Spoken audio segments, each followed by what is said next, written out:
Hello, what's up? Welcome back din sa ating channel dito sa Bobs TV. Alright, so tayo nagbabalik muli mga kababayan. At eto, no, mainit na balita ngayon mga kababayan na kung saan kaliwat kanan mga kababayan sa iba't ibang dako, no, ng Pilipinas o ng Metro Manila ay nagkaroon po ng mga kilos protesta laban po sa korupsyon na tinatawag po nilang Black Friday protest mga kababayan, no? Grabe, no, dahil talaga naman dito sa mga protesta na to mga kababayan, talagang napuruhan po, no, lalong-lalo na itong si Senator Jinggoy Estrada mga kababayan. No, may mga picture po na pinagbababato po sila, no, ng itlog mga kababayan. Grabe. Galit na talaga taong bayan mga kababayan, no, dito sa mga corrupt, no, na opisyal mga kababayan. At ito pong inyong nakikita ngayon sa inyong screen ay mula po dito sa UP mga kababayan. Okay, so bago natin umpisahan yan, please don't forget to subscribe at pakilike naman po ang ating video ngayon. Okay, so ito pong nakikita ninyo ngayon sa inyong screen mga kababayan ay ang protesta dito po sa UP Diliman mga kababayan. No, so panoorin natin tong video na to at pakinggan ninyo maigi. No, dahil talagang dito po galit na galit sila, lalong-lalo na, no, kay Jinggoy Estrada mga kababayan. Okay, so ito po 'yan. Medyo ano kaya, i-play natin, baka ma-copyright kasi tayo rito eh. Ano ba gagawin natin? O, sige, play na lang natin. Ayan, sinisigaw nila, magnanakaw si Jinggoy mga kababayan. Yan po yung sigaw nila dito. No, magnanakaw daw si Jinggoy mga kababayan. Yan po yung kanilang sinisigaw at kinakanta.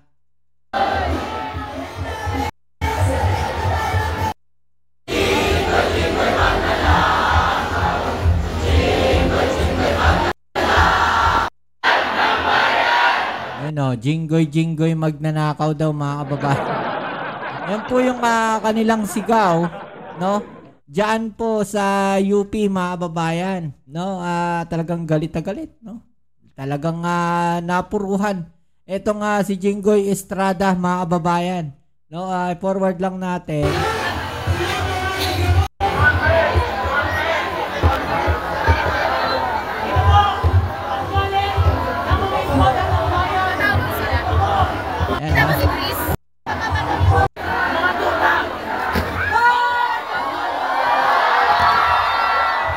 Yan mga babayan, pinagbabato po nila ng putik.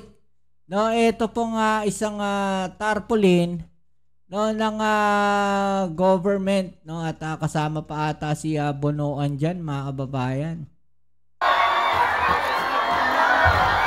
Ayan.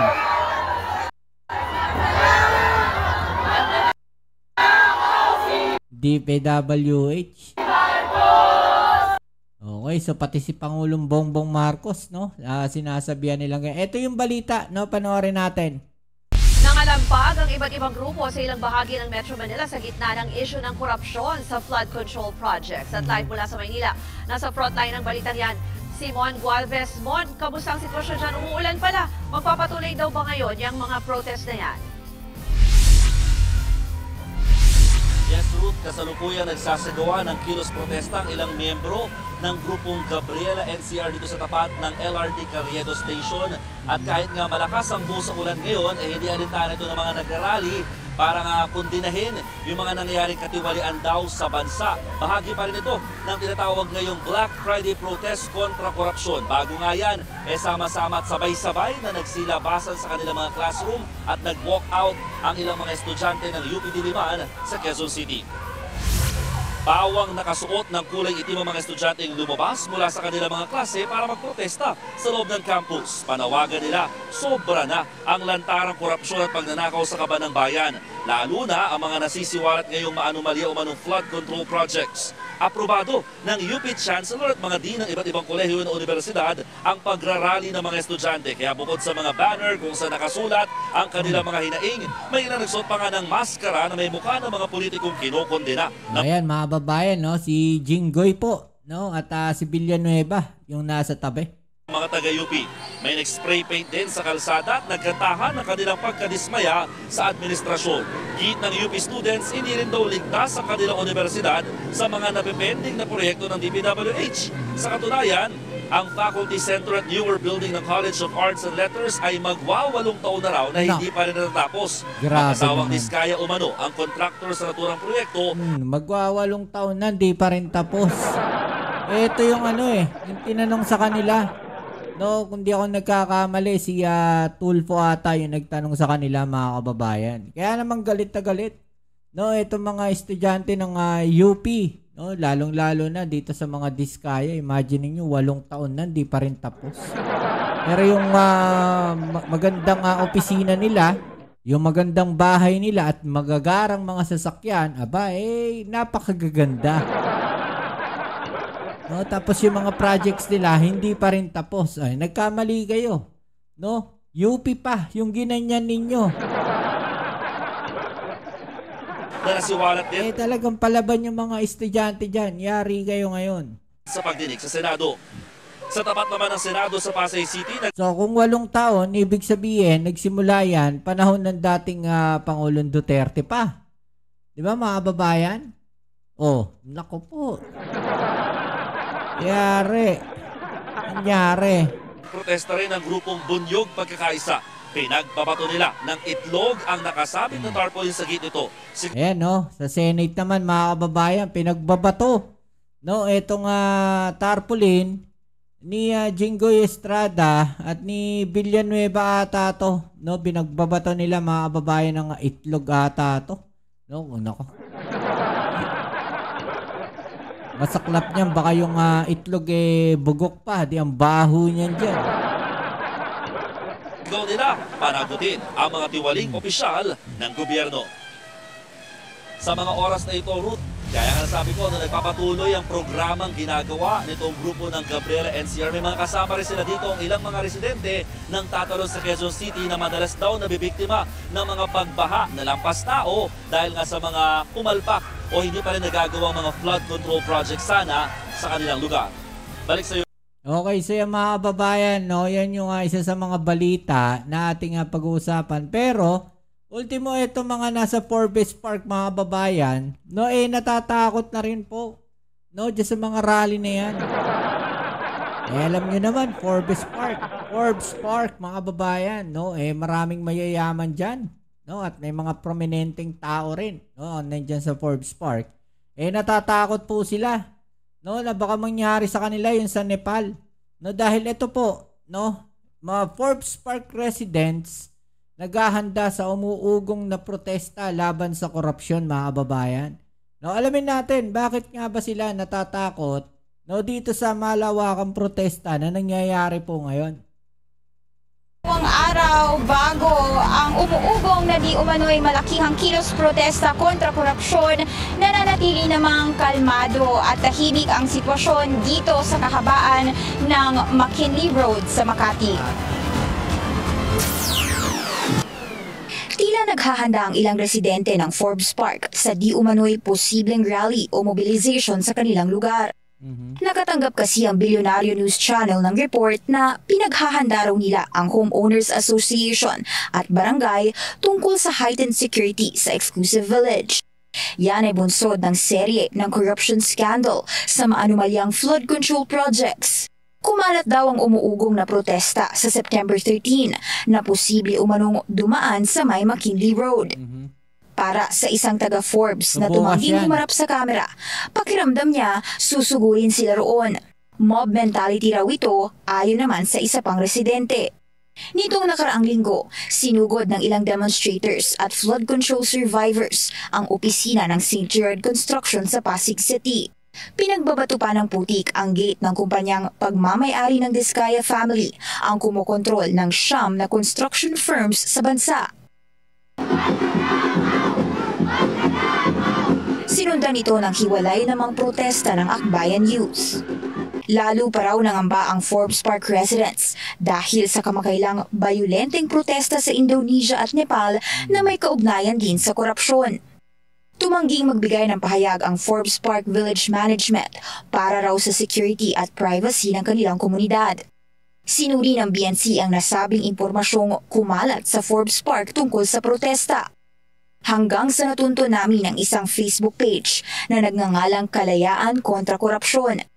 Napag-alaman naming iba-ibang initiatives pala ang mangyayari sa Sabado at posibleng ibang grupo umano ang nagpakalat ng info na nakarating sa Forbes Park. Anila, hindi raw sila aatake sa anumang property, assets o personal belongings ng sinuman. Tumanggi muna silang magbigay ng on-cam interview para umano sa kanilang seguridad. Sa huling monitoring, wala pang opisyal na pahayag ang Barangay Forbes Park at Makati City LGU tungkol dito. Kaugnay pa rin ng mga protesta versus corruption, nagkakasaraw ng mas malawak na protesta laban sa katiwalian na isasagawa sa September 21 ayon sa anti-corruption groups.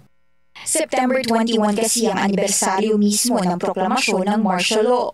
Ayon kay Joshua Mata, co-convener na Nagkaisa Labor Coalition, isasagawa nila ang mas malaking kilos protesta sa People Power Monument kung saan libo-libo ang inaasahang dadalo.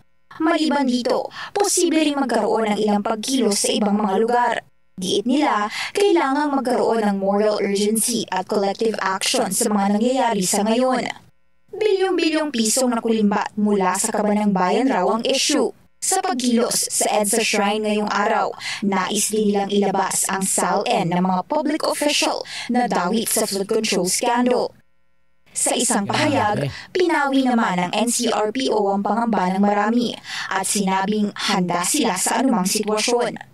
Nagpaalala rin ito sa publiko na ang freedom of expression maaaring isagawa peacefully and responsively para hindi malagay sa alanganin ng kaligtasan ng publiko.